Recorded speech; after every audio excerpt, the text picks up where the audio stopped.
Hello friends, जैसा कि मेरे बहुत सारे साथी जानते भी हैं, मेरा नाम प्रवीण चौधरी है। मैं चूरू ज़िले की रतनगढ़ तहसील से हूँ। 17 अगस्त को जो स्कूल व्याख्याता राजनीति विज्ञान का रिजल्ट आया, 67 पास हुए, उसमें मैं चयनित हुआ हूँ। बेनीवाल सर से मैं प्रत्यक्ष रूप से पिछले 3 साल से जुड़ा हुआ हूँ और जीजेन एजुकेशन संस्थान में जो फाउंडेशनल टेस्ट सीरीज़ थी, उस पहले बैच का मैं स्टूडेंट रहा हूँ। जिस दिन रिजल्ट आया उस दिन 67 लोगों का वो मैंने देखा कि भाई इतने ही पास हुए, बहुत सारी सीटें खाली गई। मेरा नाम उसमें आया तो व्यक्तिगत रूप से खुशी हुई, लेकिन मेरे बहुत सारे साथी जो मेरी जितनी मेहनत कर रहे थे, इनफैक्ट कई मुझसे ज़्यादा भी मेहनत कर रहे थे और कई दिनों से मेहनत कर रहे थे, अपने सारे प्रयास किए, उसके बावजूद भी किसी के 2 नंबर कम रहना, किसी के 3 नंबर कम रहना और 650 सीटों के आसपास सीटों में से 578 सीटों का खाली जाना, ये देख के बड़ा दुख भी हुआ, आश्चर्यचकित भी हूँ, निशब्द हूँ कि आरपीएससी हमने तमाम कोशिशें की। पिछली बार रिजल्ट ख़राब आया, 6 ही लोग पास हुए। उसके बाद हम आरपीएससी तक गए, वहाँ के चेयरमैन से मिले, आश्वासन था कि आपका पेपर है उसको रिव्यू किया जाएगा, सुधार किया जाएगा, लेकिन परिणाम वैसे नहीं मिले और वापस उसी रवैये पे आरपीएससी काम कर रही है।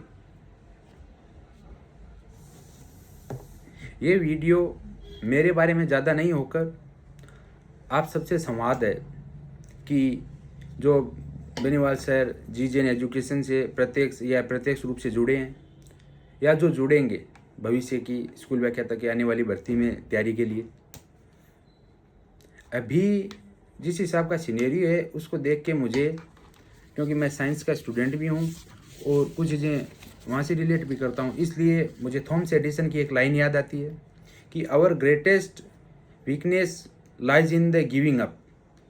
The most certain way to succeed is always try once more. जब तक आगे की भर्ती के लिए बेनीवाल सर और जीजेन की टीम द्वारा नई रणनीति, आगामी टेस्ट सीरीज और आने वाली नई भर्ती पे चर्चा आपके सामने नहीं हो, तब तक के लिए हम क्या करें कि अभी जो निराशावादी माहौल आस पड़ोस में खड़ा हो रहा है कि आपकी क्षमताओं पे सवाल उठाया जा रहा है कि आपने पढ़े नहीं, इतने दिनों से मेहनत की, उस पर नहीं हुआ, और सब्जेक्ट वाला हो रहा है, उतनी क्षमता वाला जो पॉलिटिकल साइंस ले रखा है उसका नहीं हो रहा। इन तमाम सवालों के बीच मेरा ऐसा मन किया कि मैं आपसे संवाद करूं। सब्जेक्ट के अभी जिस हिसाब का सिनेरियो चल रहा है उसमें अभी अपने पास एज ए स्टूडेंट 2 ऑप्शन है। एक अपन ये कर सकते हैं कि सब्जेक्ट के साथ जो भेदभाव हो रहा है उस भेदभाव को दूर करने के लिए सरकार से, आरपीएससी से मांग करें, जिसके लिए सेव पॉलिटी नाम से हमारे तमाम साथी, पिछली बार भी हमने कोशिश की, इस बार भी सेव पॉलिटी नाम से तमाम साथी इस मुहिम को आगे ले जा रहे हैं। वो अपना दिन रात करके मेहनत कर रहे हैं और सरकार तक बात पहुंचाने की कोशिश कर रहे हैं।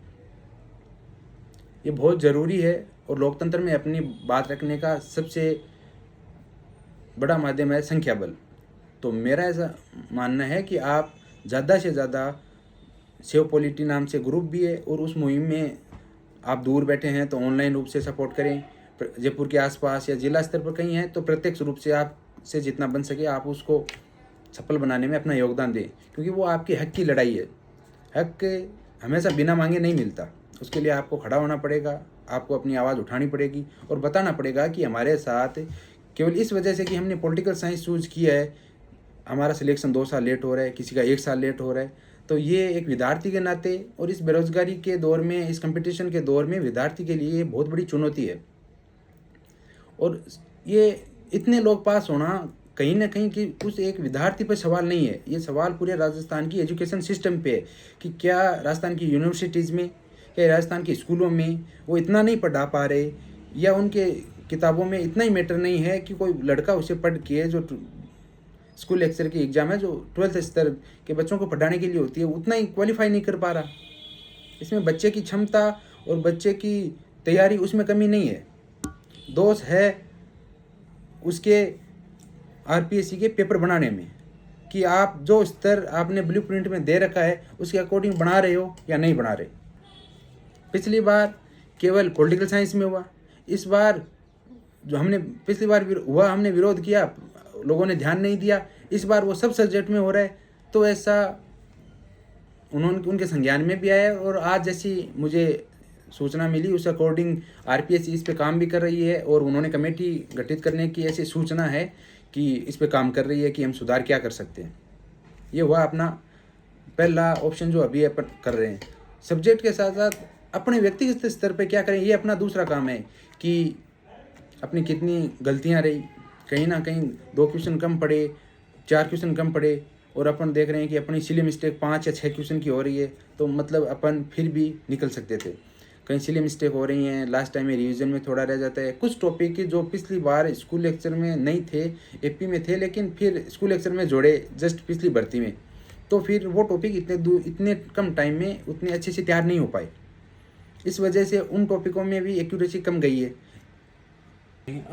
जो सिलेक्ट हुए हैं उनके किसी 2 क्वेश्चन, 5 क्वेश्चन, 7 क्वेश्चन 60 से ऊपर है। इसका मतलब ये नहीं कि वो रातों रात बहुत ही इंटेलिजेंट हो गए, और जिनके 60 से 2 कम, 4 कम, 5 कम ऐसे क्वेश्चन हैं वो रातों रात कमज़ोर हो गए। उनकी तैयारी में कोई कमी नहीं है, उनके डेडिकेशन में कोई कमी नहीं है, उनकी मेहनत में कोई कमी नहीं है, और जो उन्होंने समय दिया वो भी सफिशिएंट से ज़्यादा है। इसमें उनकी दिक्कत नहीं है, दिक्कत है सरकार और आरपीएससी के पेपर बनाने के तरीके में, एग्ज़ाम प्रोसेस में, कि जो ब्लूप्रिंट उन्होंने स्टूडेंट को प्रोवाइड करवाया है कि ये पेपर है, ये इस एग्ज़ाम स्कीम है, उसके अकॉर्डिंग, उस स्तर के अकॉर्डिंग के क्वेश्चन पूछे ही नहीं जा रहे। तो अपने आप को दोष नहीं देते हुए, अपने आप को शांत रखते हुए अपने आप को डिमोटिवेट मत करें, क्योंकि आपकी गलती नहीं है, फिर अपने आप को डिमोटिवेट करते हैं और फिर अपन सब्जेक्ट से दूर भाग जाते हैं या अपनी तैयारी में कहीं कमी हो जाती है, तो उसके जिम्मेदार अपने होंगे, क्योंकि आरपीएससी गलती और अपने आप को दोष दे रहे हैं। जब 2-2 साल, 3-3 साल अपन सब्जेक्ट को दे देते हैं, उन सब्जेक्ट को हम सारा पढ़ चुके होते हैं, तो अब ऐसा तो है नहीं कि रातों रात आप किसी दूसरे सब्जेक्ट की तरफ जा सकते हो, दूसरी भर्ती की तरफ जा सकते हो। तो मेरा ऐसा मानना है कि आप अभी शांत दिमाग से बैठें, आसपास के लोग आप पे सवाल उठाएंगे, उन सवालों को दरकिनार करते हुए, उन सवालों को इग्नोर करते हुए अपने आप को शांत और मोटिवेट रखते हुए सोचें कि सुधार के स्तर पे जो सेव पॉलिटी के कार्यक्रम चल रहा है कि हम जितना ज़्यादा हो सके अपने सब्जेक्ट के भेदभाव और तमाम और सब्जेक्टों की मांग को लेकर आरपीएससी तक पहुँचें, उनमें भी सपोर्ट करें। और व्यक्तिगत स्तर पे अभी खाली टाइम चल रहा है कि भर्ती आई नहीं है और अपन दूसरी भी और भर्ती अभी है नहीं जिसकी अपन तैयारी कर रहे हैं, तो अपन अपने सब्जेक्ट के ऊपर काम कर सकते हैं। कुछ ऐसे चीज़ें हैं जिनसे अपने क्वेश्चन 2, 5, 7, 10 क्वेश्चन इसी तैयारी के साथ इंक्रीज हो सकते हैं। अपन ने पेपर में किया था, अभी पेपर को दोबारा देखें कि अपन उस पेपर में कौन से ऐसे क्वेश्चन थे जो इतनी तैयारी के साथ इसी पेपर में 5 क्वेश्चन एक्स्ट्रा हो सकते थे। क्योंकि जब मेरे सर्किल में सबसे मैंने बात की दोस्तों से, जीआरएफ हैं, मल्टीपल टाइम्स नेट हैं, पीएचडी कर रहे हैं, पीएचडी की हुई है, एमफिल है, तो नो डाउट उनके सब्जेक्ट में, उनके नॉलेज में कोई संदेह नहीं है कि आप कमज़ोर हैं, ऐसा कुछ भी नहीं है। आरपीएससी की गलती अपने आप पे मत लें। अब अपन क्या करें, इस पे मैं आपसे बात कर रहा हूँ कि अगले कुछ दिनों में जो खाली टाइम है उसमें अपन क्या कर सकते हैं। कुछ लोगों की फर्स्ट पेपर में कमजोरी रहती है, कुछ लोगों की सब्जेक्ट में रहती है। आज मैं बात करूँगा सब्जेक्ट की कुछ चीज़ों को लेके। अपन अभी देखेंगे कि 150 क्वेश्चन में जितने भी लोग हैं, आप अपने सर्किल में बात करके देखोगे कि आपको लगेगा कि 8 से 10 क्वेश्चन ऐसे हैं जो इसी तैयारी के साथ इसी पेपर में आपके सही हो सकते थे, लेकिन फिर भी गलत हुए। अब सिलेक्ट हुए और नहीं सिलेक्ट हुए, उनमें अंतर कोई इंटेलिजेंसी का नहीं है। उनमें इतना ही है कि किसी की 5 सिली मिस्टेक कम हुई, किसी के 5 सिली मिस्टेक ज़्यादा हुई। अब जिसकी सिली मिस्टेक ज़्यादा हुई वो लाइन के इस तरफ है, इसका मतलब इंटेलिजेंसी में दिक्कत नहीं होगी। थोड़ा बहुत उस समय प्रेजेंस ऑफ माइंड, पेपर का अटैम्प्ट करते समय 2-4 क्वेश्चन चले जाते हैं। अगर उनको भी कम कर लें तो 58, 57, 56 वाला लड़का 60 के पार चला जाएगा। अब ये नहीं है कि हम ही ऐसा क्यों करें, आरपीएससी चेंज कर ले। आरपीएससी करेगी, मांग कर रहे हैं, लेकिन अपने स्तर पे भी कुछ सुधार की जिम्मेदारी व्यक्तिगत रूप से अपनी बनती है। तो इसके लिए सब्जेक्ट के जो टॉपिक हैं, भले कंपेरेटिव कुछ टॉपिक हैं, यूके, फ्रांस, स्विट्ज़रलैंड, जापान, उनके वहाँ की कंपेरेटिव गवर्नमेंट के टॉपिक हैं, वो इतने अपने टच में डायरेक्ट नहीं रहते कि अपनी रेगुलर लाइफ से जुड़े हुए हैं, अपन उनके बारे में हर फैक्ट जानते हैं, तो छोटा छोटे फैक्ट हैं वो भी कई बार एग्जाम में गलत हो जाते हैं। तो अभी आप उन पे काम कर सकते हो। कॉन्स्टिट्यूशन की कुछ बेसिक्स दिक्कत होती हैं कि आर्टिकल कभी भी किसी को पूरे याद नहीं होते, उनमें गलतियाँ होती रहती हैं, सिली मिस्टेक होती रहती हैं, कई बार कन्फ्यूज़ होने लग जाता कि अरे यार ये करने वाला था, इसमें तो ये सोच तो ये रहा था लेकिन कर ये दिया। ये सुधार अभी कर सकते हैं। इसके फ़ायदे ये मिलेंगे कि एक तो आप जो आपके ऊपर आरोप लगा रहे हैं उनसे दूर हो जाएंगे, अपने आप को इंगेज कर पाएंगे, बिजी रख पाएंगे, तो डिमोटिवेट नहीं होंगे, और साथ साथ कुछ आपकी क्षमताएं ज़्यादा मजबूत होंगी, कुछ गलतियां कम हो जाएंगी, तो आपको उसका सब्जेक्ट में भी फ़ायदा मिलेगा, और जो कम मार्जिन से रह रहे हैं वो आसानी से पास हो जाएंगे। कंटेंट और ऐसा बदलने की कुछ भी ज़रूरत नहीं है। जीजेन एजुकेशन से मैं भी जुड़ा हुआ हूँ, बेनीवाल जी सर से आप भी प्रत्यक्ष से प्रत्यक्ष रूप से जुड़े हुए हैं, या आगे जुड़ेंगे। आपको कंटेंट, आपको टेस्ट सीरीज, ये कोई चेंज करने की ज़रूरत नहीं है। आपको जो कंटेंट मिल रहा है वो मोर देन सफिशिएंट है। बात यह है कि आप उसको अपनी क्षमताओं के अनुसार कैसे यूज कर पा रहे हैं। तो जो भावी रूप से जुड़ रहे हैं उन लोगों के लिए भी मैं बोलना चाह रहा हूँ कि ये कोई वीडियो कोई प्रचार और वैसा वीडियो नहीं है। ये 1 to 1 जो मेरे साथी अभी कुछ मार्जिन से रह गए, मेरे जितनी मेहनत कर रहे थे, कई मुझसे ज़्यादा कर रहे थे, या कई फर्स्ट पेपर की वजह से रह गए, या भविष्य में जो आने वाली भर्ती के लिए तैयारी करेंगे, उनके लिए 1 to 1 कन्वर्सेशन है। सर से मेरी बात हुई तो सर ने बोला कि अभी हम आगे ये करेंगे, उसके लेके भी हमें सबसे चर्चा हुई कि आगे क्या करना है। जब तक वो रणनीति आपके सामने रखी जाए, आगे वाली भर्ती की घोषणा हो, कितने पद आ रहे हैं, तब तक दुनिया से अपने आप को थोड़ा डिटेच करके कि कुछ कर सकता हूँ, मेरे स्तर पे कुछ कर सकता हूँ, उन चीज़ों पे अपन काम करें तो अपना व्यक्तिगत पर्सनैलिटी में भी सुधार होगा और अपने सब्जेक्ट को और ज़्यादा स्ट्रॉन्ग कर पाएंगे। जो छोटी छोटी चीज़ें हैं वो अगर करते हैं तो उनके भी इम्पेक्ट अपने को बड़े दिखते हैं। वो बाद में जब आपको 1 क्वेश्चन 2 क्वेश्चन 3 क्वेश्चन से कम पढ़ते हैं तब उनके इम्पेक्ट अपने को सच में महसूस होते हैं कि 1 क्वेश्चन 2 क्वेश्चन का महत्व कितना ज़्यादा हो जाता है जब आपको 40% ही बनाने होते हैं।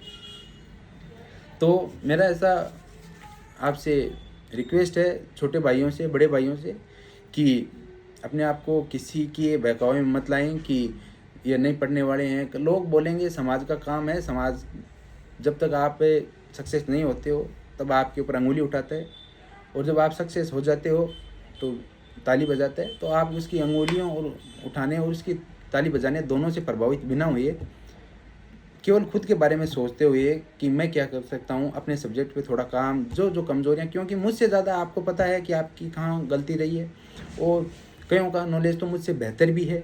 तो उनको मैं अभी ये बताऊँ कि ये कर दो वो कर दो तो उनको ये भी लगेगा कि ये ज्ञान देने आ गया। वो बात नहीं है। व्यक्तिगत स्तर पे आप खुद के बारे में सोच के, छोटी मोटी कमियां हर में होती हैं, मुझ में भी हैं, सब में होती हैं, तो उन पे सुधार कर सकते हो। तो वो आपको इसी तैयारी, इसी कंटेंट से 60 के उस पार ले जा सकता है। और जब लड़ाई 60 क्वेश्चन की हो तो फिर ज़्यादा कुछ बचता नहीं है कि मैं आपको ज्ञान दूँ। आप अपने स्तर पे भी चीज़ें बहुत सारी कर सकते हो। अब जब तक सर टेस्ट सीरीज़ के लिए आपके सामने आए कि आगे की ये रणनीति है, किन बुक से हम टेस्ट सीरीज़ बनाएंगे, किस प्रकार टेस्ट सीरीज़ का ऑर्गेनाइज होगा, जीजेन परिवार क्या कर रहा है, इसके लिए जीजेन परिवार ने पूरी तैयारी कर रखी है, और बहुत ही जल्द आपके सामने सर और पूरी टीम उपस्थित होगी, और आपके लिए जितना हो सकता है बेहतर करने की कोशिश कर रहे हैं। फिर भी जब हज़ारों स्टूडेंट को टारगेट करना पड़ता है तो व्यक्तिगत स्तर पे, संस्थान के स्तर पे छोटी मोटी सुधार की गुंजाइश हमेशा रहती है।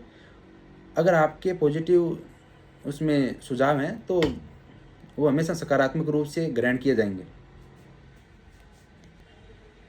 वीडियो के अंत में मैं आपको यही कहना चाहूँगा कि अपनी क्षमताओं, अपने विश्वास, अपने डेडिकेशन और अपने कंटेंट, इस पे बिल्कुल भी शक नहीं करें। आप में क्षमताएं मुझसे भी ज़्यादा हैं तो उनको बनाए रखें, और इसी कंटेंट, इसी विश्वास के साथ आपका सिलेक्शन अगली भर्ती में 100% होगा। ये इसको कोई नहीं रोक सकता। भले आरपीएससी कितनी हठधर्मिता कर ले, अपन भी अपने कदम पीछे कभी नहीं हटाएंगे। थैंक यू भावी स्कूल व्याख्याताओं को, थैंक यू इतनी दूर तक मुझे सुना।